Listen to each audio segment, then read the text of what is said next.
Uh, Hi, everyone. Today is that day that platforms decide to change. So instead of being on Facebook, we are on YouTube. So we are back with Bernice Derito, our resident now, our resident psychologist. And today we are talking, as I said, this week we are just focusing on young people. As uh, Today we are going to talk about mental health of young people, like that's those adolescents, let's say from 11 to 18-year-olds, and what are the issues that they are going through. So Bernice. All right, thank you. Thank you so much for joining us today. As you know, we've been going through a series of webinars about equipping families, parents, children, young people on how to cope, with mental health issues that can arise during the coronavirus. So I just want to recap a little bit. In our last webinar, we talked about routine and the benefits of a routine, and how learning or incorporating a routine into your life is like learning how to ride a bike. And we also learned that routine helps you to feel in control when you feel out of control because of everything that's going on. And of course, a routine is also good for your immunity. It helps you to stay alert. It gives you a good mood. And of course, once you start something new, it's good to be patient with yourself, and to be consistent and to be flexible. So today, like Jennifer said, we're going to be talking about adolescence. And this is an exciting age group. Adolescence is a time period between childhood and adulthood. So it can start anywhere from 10 years old to 19 years old. And of course, it being a time of transition, it means that there's a lot happening in their brains, in their bodies, socially, um, in school, with their parents and everything. So you can imagine how much more challenging it is for adolescents at this particular time, to live this quarantined life, or what's been called cabin fever. So I think a lot of questions parents are asking at this time is, what am I going to do with my adolescent? How will I engage them in family activities? How will I get them from their phones, from their rooms? How can I engage with them in a healthy way? So I think this time is actually a good time to bond. But before we go into all of that, I want us to start with kind of like understanding who adolescents are. And of course, if when you think about adolescents, a lot of things that come to mind is these people who like to be treated like adults, who are not yet adults, or people who like to engage in high risky behaviors, or people who like to, are looking and finding their identity, and so on and so forth. So I want to kind of begin the conversation of understanding the adolescent mental health from what's going on with them. Because a lot of times you find that what is going on with them is what they particularly find overwhelming. So we can talk about the adolescent brain. Jenny, if you can just give me access to share my screen. Is that possible? But I'll just continue as we go on. So there's an adolescent brain, and when we're looking at the adolescent brain, it's developing very, very rapidly. And just hold on. Okay, I'm having some technical difficulties myself there. But yeah, so the adolescent brain is developing very, very rapidly. And you find that a lot of times This could be the cause of mood swings. Of course, we already know about the physical development, what's going on physically, the primary and secondary sex characteristics. I feel like that's something that a lot of adolescents themselves are aware of, because this is something they're taught in school or they're able to discuss with their parents or mentors. But you find that when we talk about what's happening with the brain, that is something that is not very, unfortunately, it's not taught in school. And unfortunately, a lot of people are not privy to this information.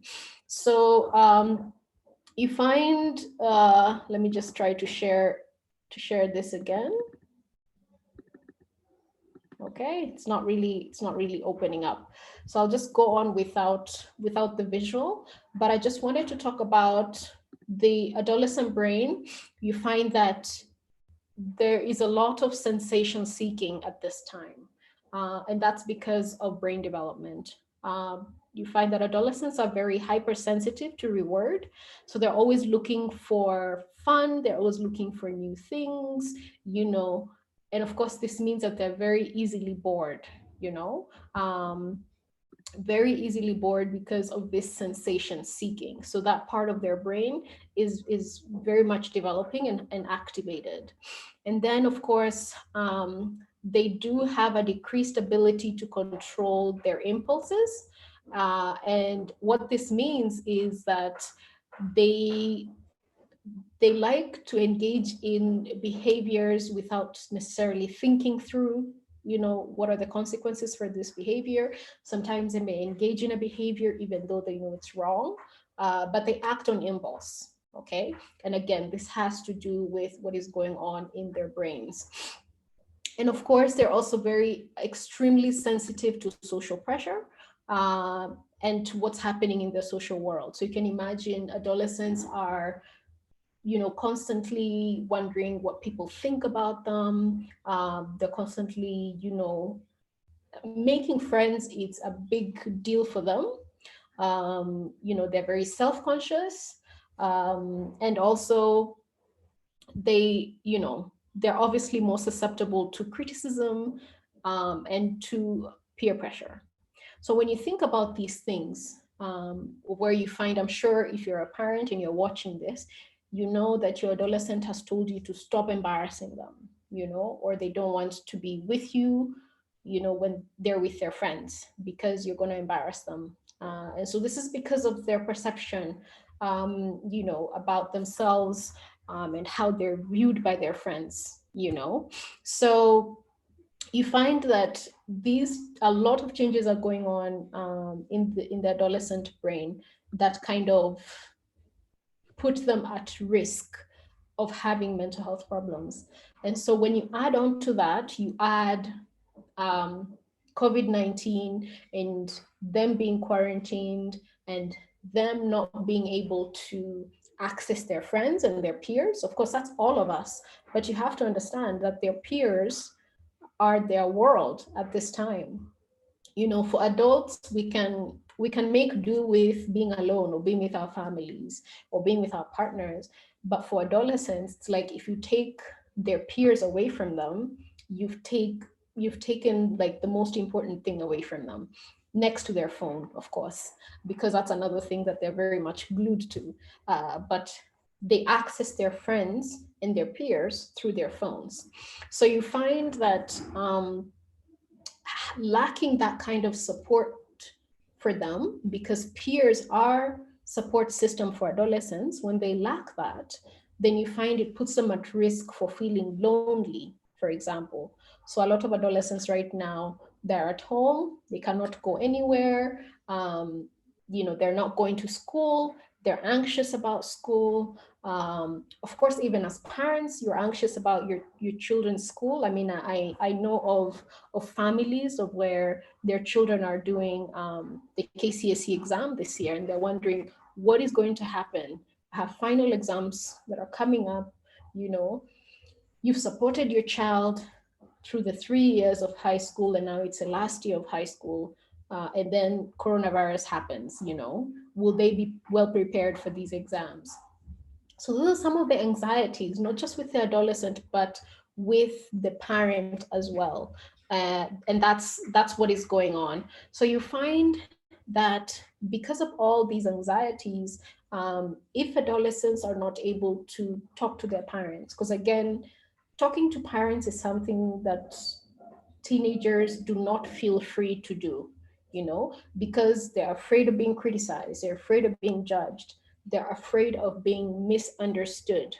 And so you find that even for me as a practitioner, I encourage my clients and my patients to actually seek out other peers whom they can talk to.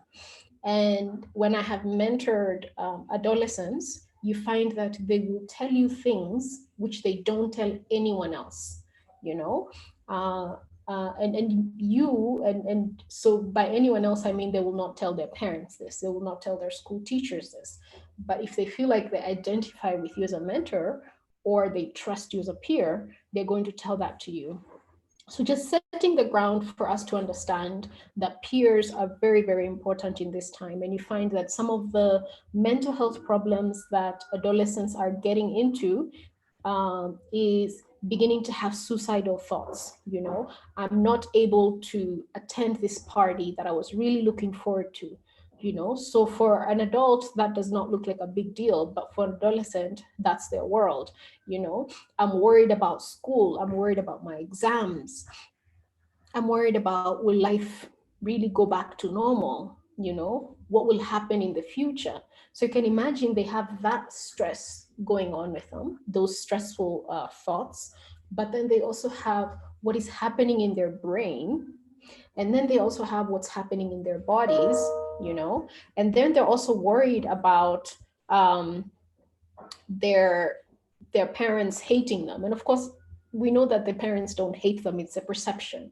I tend to feel a lot of times the conflict between the adolescent and the parent is that tug of war between, this is one way that the parent perceives things and this is another way that the adolescent perceives things. So I think one thing to be very, very careful about, or to keep in mind for the parent, is to be aware of your own anxieties. Maybe there is a certain way that you are afraid your adolescent will become. You don't want them to be that neighborhood kid who is abusing drugs, or engaging in risky sexual behavior, or cutting, or suicidal. These are all mental health issues that emanate from, one, just being an adolescent and the stresses of being an adolescent, and then two, you find what's happening with coronavirus.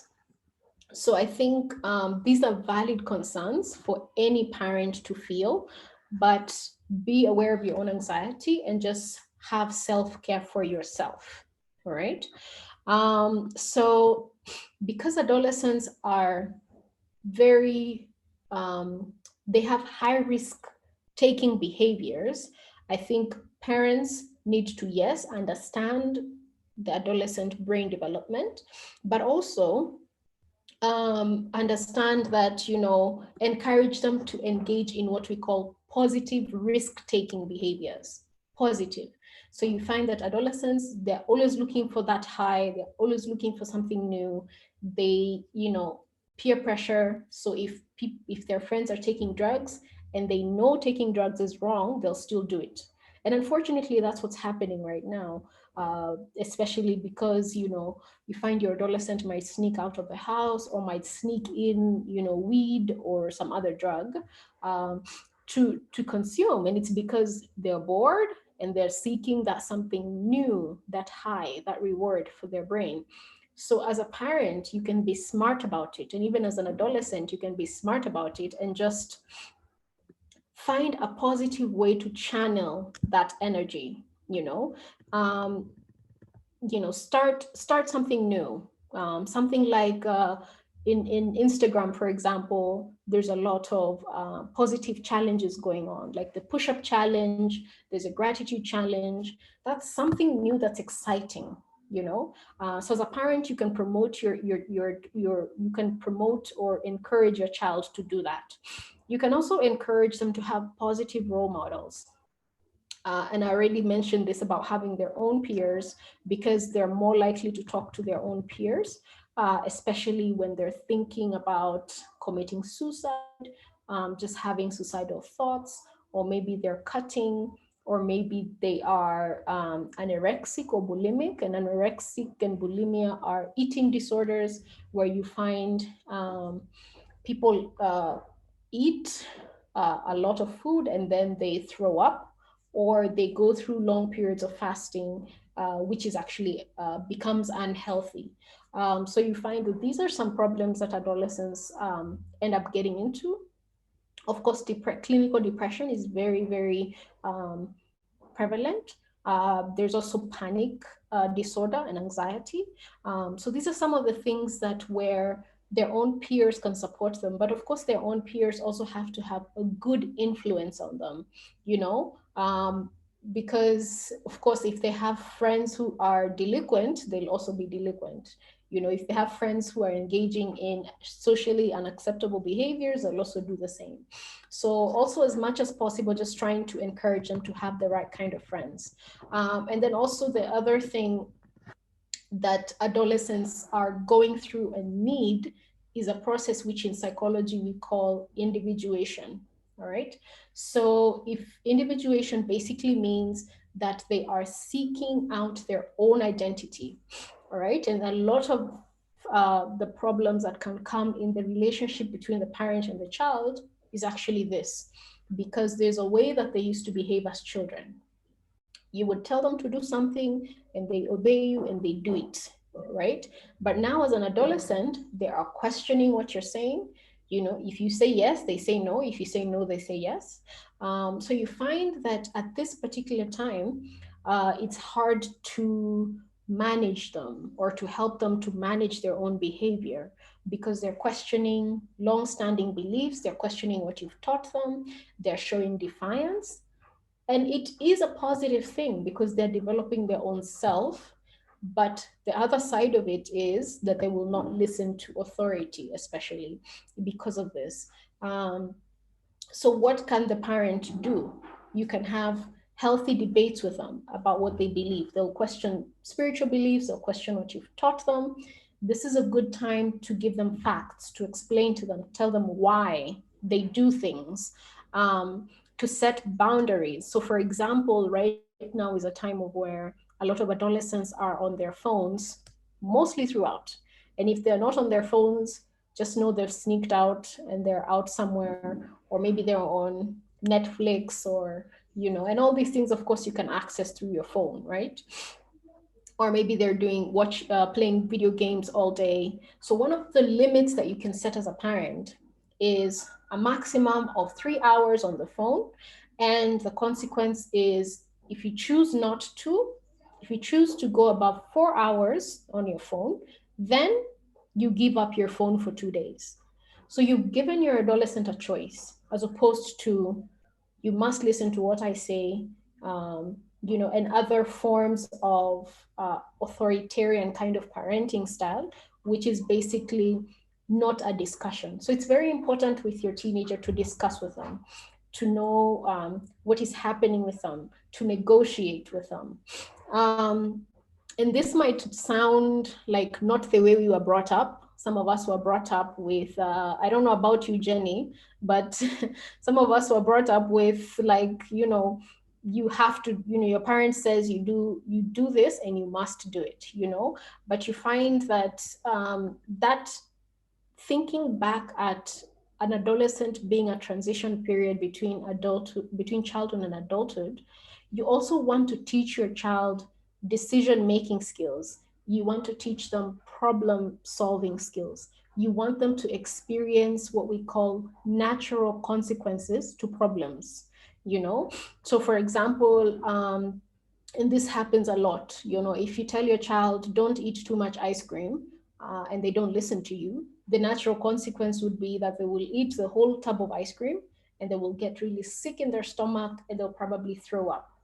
And that's a negative experience that they, you know, that will kind of teach them that you don't eat a whole tub of ice cream. So that's what I mean by natural consequences.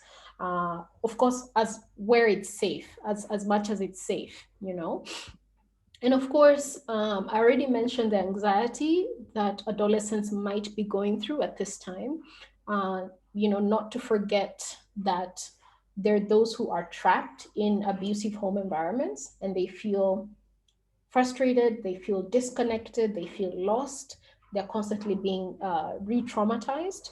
And it's important that parents at this time are able to listen and empathize with adolescents, validate their feelings. So if an adolescent tells you, I'm really feeling stressed and I'm feeling really sad, the response to that would be, okay, like, tell me more about that, or I'm really sorry that you feel that way. So that kind of understanding language is very important to help adolescents navigate through mental health problems and other stress that they may be experiencing at this time.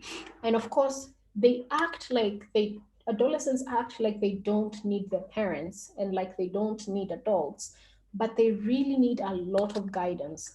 And so it's important at this time to also give them information about how they can, take care of themselves, about, what it means to be anxious, or what it means or exploring their feelings. So just having that conversation, allowing themselves to feel, and I think that's one of the problems, that it's not just there with adolescents, but just generally with a lot of people, of where you're not allowed to have feelings of anger, or you're only allowed to have feelings that are positive, like peaceful and happy, you know so it's also good for parents to also watch out for recurring mental health problems. So maybe your child was already diagnosed, or maybe your child has already had a mental health problem before.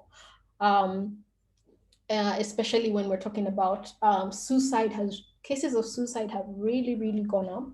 But before someone becomes suicidal, they're dealing with a lot of sadness. They're dealing with some kind of emotional pain that's going on. And so it's just having that conversation and asking them, what are these things that are making you to feel sad or to feel angry? And as a parent, just modeling to them how to deal with anxiety. Again, adolescents are not too old to be molded to behavior. As a parent, even though adolescents look at peers as the most important people, you're still very important in this child's life. Talk to them about, if you see them, for example, some signs could be like drastic changes in sleep or eating patterns, or extreme mood swings, some change in your child's behavior. Have a conversation with them, and talk to them about what's going on. And if they don't want to talk to you, encourage them to talk to someone else, a mentor, someone they look up to. It can also just be a professional. It can also be their peer who has a positive influence on them, but just get them to talk about it. And of course, I talked about extreme boredom, of where peers are the most important person, and them losing that social status. Because you have to understand, an adolescent is struggling with low self-esteem. They're struggling with feeling fulfilled in their lives. They're struggling with self-image issues, you know? And it's very important to know even like how to talk to them or how to speak with them, that we're not just criticizing them, but we're praising them. We're telling them, oh, you look really nice, or you have a nice outfit, or thank you for helping me to cook and wash the dishes. Just always looking for that opportunity to compliment them or to point out something positive in their lives. I think that's really, really builds their self-esteem. But also something else that we had mentioned in last week is helping them to structure their time. And routine and structure really, really has great mental health benefits. So you find that setting a goal with them, and remembering that their goals need to go around relationships, their schooling, and self-care, So relationships have to do with, okay, it can be something like, I want to make new friends. All right, that's a goal. That's relational. And then maybe something academic could be, I want to be spending 3 hours or 4 hours every day, you know, reading. It can be more specific than this. You can have something, for self-care, like I will clean my room on a weekly basis. So like every Saturday, I will clean my room. Or every Saturday, I will wash my clothes. So those are some self-care things or some goals that you can plan. Also to have a media plan. And a media plan is also very important because of what I said, that adolescents just love to be with their phones. It's like the phone has now is an extension of who they are. And it's not just adolescents. I feel like people today have trouble disconnecting from their phones and gadgets. So you find that coming up with a media plan of where saying I will spend a minimum of 2 to 3 hours every day on social media. The rest of the time I will spend socializing with my family, exercising, doing academic or online learning activities, or spending mealtime with the family. So you find that structuring, helping your adolescent to structure their time is very helpful, but you have to keep in mind that it has to come, it's collaborative. It's not you imposing something on them, because it will be automatically rejected. Remember, they are going through a process of seeking a new identity, and they are rejecting, and it might seem like they are being rebellious, because that's the word that we use for adolescents, but really they're just seeking out, what do I really believe, what do I really want to do? So you can help that process by giving them choices, options, and collaborative processes. um, Try to understand their point of view, ask them how you can support them. How can I support your mental health? What do you need right now? Those are some questions you can ask. um, you know so they need to feel useful, they need to feel worthwhile. So asking them how you can support them kind of also gets their creative juices going, and also helps them to feel like they're someone, and it keeps them motivated. Because I know this is one of the other things that parents are wondering: how do I motivate my child to do XYZ? And sometimes you have to give up your own vision as a parent of what exactly you want your child to do, and just kind of give them guidelines and help them to think through what it is that you are seeking. So monitor how they're spending their time. Of course, there's a lot of online child protection issues. There's cyberbullying. There's so many things going on that you have to look through and look at. Give responsibility. I think, like I said, teenagers are learning how to become adults, or how adult life looks like. So everything that an adult does, they need to learn it to some extent. So when you think about what adults do, adults work, adults rest enough. And talking about rest, actually, adolescents need more sleep than we do. And I know that's counterintuitive, because a lot of times when you look at adolescents, they're the ones who sleep less. They're staying up all night on their phone or watching movies or whatever. But because of the physical development and the brain development that I just mentioned, they need that extra time, for their cells to rejuvenate and things like that. So, for example, when you're coming up with a schedule or a routine with them, think through. It's okay if they sleep in. It's okay if they sleep in, not till like 12, which is what a lot of them would do. I mean, I know of a teenager whose typical life is they will sleep till 12, wake up, eat, get on their phone, be on their phone for like the rest of the day, and sleep, and the cycle repeats. And of course, that is very unhealthy because it's very imbalanced. So trying to just help that teenager and showing them, these are your choices. This is what helps you to be more balanced. and understanding their world a little bit, because I think teenagers look at us as old school people. Like personally, I'm already too old for an adolescent, especially after I tell them my age. But when you get into their world, when you show them that, or help me understand what is TikTok and how does TikTok work, and what fun, exciting challenges can we do on TikTok as a family. Those are some things that you can do as a parent, to kind of stimulate creativity and of your adolescent, but also to help have these joint family activities together. Um, and some questions that I actually came up with, which I think stimulate the thinking of the adolescent, because this time that we have a lot of time and they're bored. So it could as well get them thinking. Um, if you could do anything you wanted with your life, what would you do 15 years from now? And the reason why I say anything you wanted to do is because a lot of times as parents, as teachers, as a society, we tell our young people that you have to be a lawyer, you have to be a doctor or an engineer. Those are the prestigious jobs, you know. Um, but really, maybe that's not what they're passionate about, maybe that's not what they are skilled at, and just generally maybe that's not what they want to do.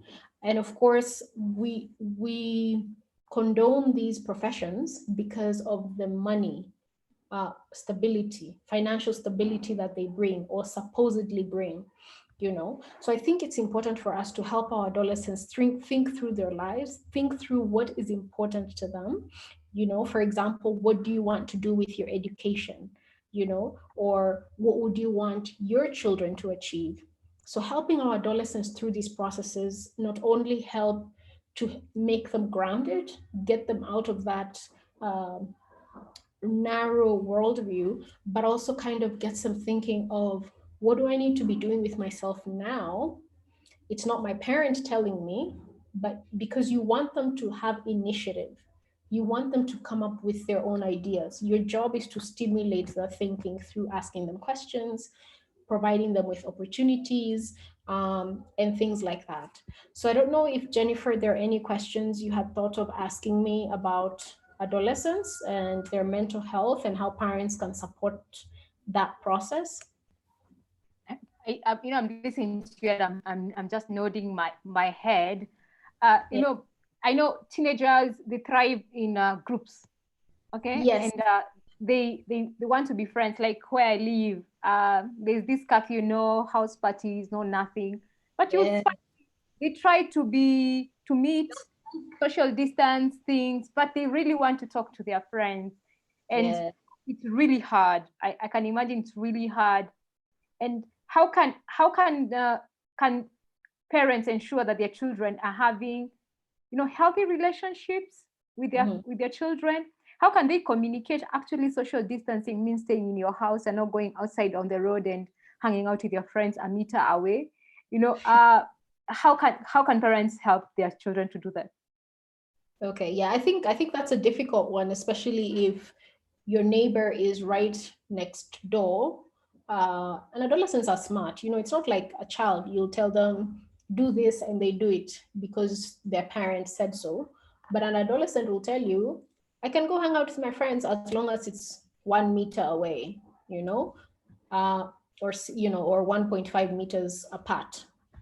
And it's true. I mean, I think a lot of times you just have to know as a parent, there's only so much control you have over your child.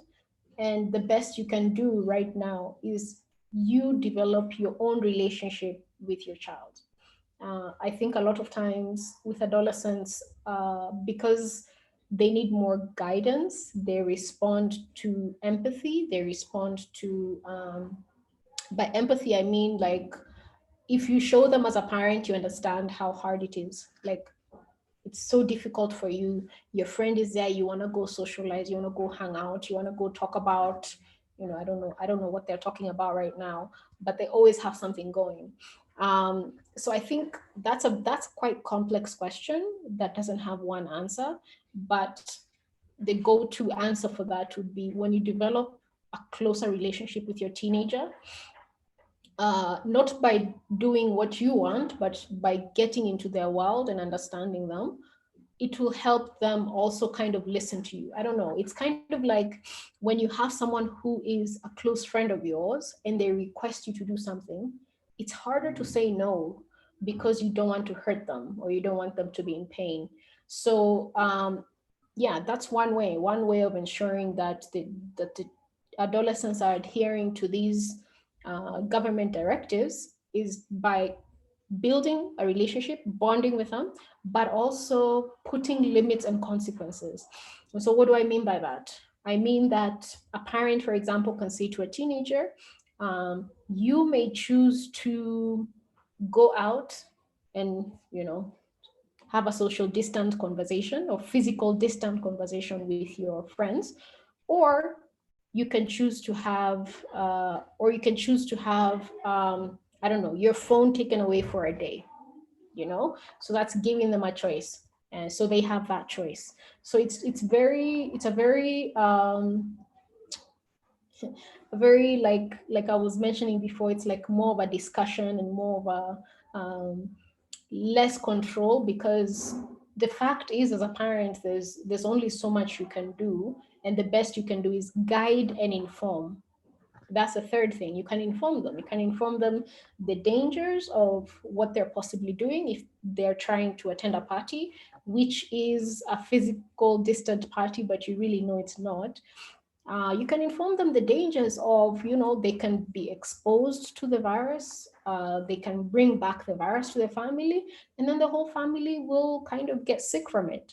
So it's good to just talk with your child and have those kind of conversations, because I tend to think a lot of times that's the missing link, the communication. You find that it's either like you and your teenager are not talking, a lot of times, teenagers actually prefer to talk through text, while parents prefer to talk, face to face. So there are those kind of discrepancies in communication. And so if as a parent you're able to crack how to talk to an adolescent, beginning with the things that are interesting to them, that's like a way in, of where you show them that you care about them, you care about their world, you are making an attempt to understand them. Yeah, so I think those are some tips that you can try and use in working with your adolescent. Thank you so much, Bunnies. And as usual, we get comments after. Last week someone sent me a message and they told me, "Thank you so much. That psychologist has really helped me change the way I look at my children." And thank you so much. And some of them, probably the questions are not there because it's something new and they have never known before, like what's going on. Yeah, they have never experienced before. Yeah. So thank you so much, Bunnies, for today. You have been in 2 sessions, one on technology and this one on pure psychology. We have another one later on. I hope you're also going to join in that one. We're also talking to young people. This week we just want to be focusing on young people and to hear their voices and what they have to say. Thank you so much, and see you next week as we delve. Next week, children are getting into school, quote unquote. Yeah. So most are opening next week. I think we need to talk about how to put our brains back to school after having school mode. They're at home, but school mode. So let's have a conversation next week. We are going to be back on Facebook definitely. Today, I think there is YouTube is upgrading. Zoom everybody is upgrading today. So there is a lot of now we have 3 live streams going on our YouTube channel. So so because of lots of upgrades, there's been technical hitches here and there. But we are hoping by next week everything will have stabilized. Thank you so much, Bunnies, and God bless you, guys. See you tomorrow on Facebook, not later on YouTube, and tomorrow on Facebook as we discuss more issues about children. Thank you so much. Bye-bye. All right. Thank you so much. Bye-bye.